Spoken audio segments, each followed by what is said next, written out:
প্রিয় গাইস, গেছিলাম ডাক্তারের কাছে।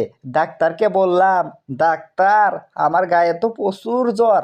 তখন ডাক্তার বলল, কও কি, এই গরমের দিন যার একবার জ্বর আসে তার কিন্তু আর জ্বর ঠিক হয় না। ডাক্তারকে আমি বললাম, ডাক্তার জ্বর তো আইসা গেছে, এখন কি করব বলেন?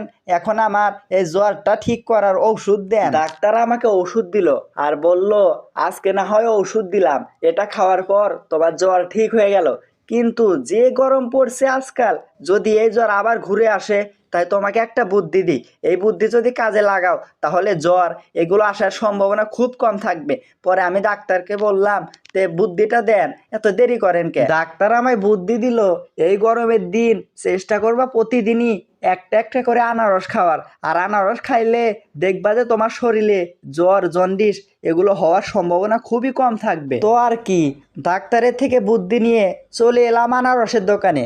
আনারসওয়ালা কাকা সুন্দর দেখে একটা আনারস কেটে বিট লবণ দিয়ে ধরে দিল আমার হাতে। আর দেখেন, আনারস নিয়ে আমি গপ গপ করে খাইতেছি, গপ গপ গপ। কি বলবো, এক কথায় অসাধারণ অসাধারণ অসাধারণ।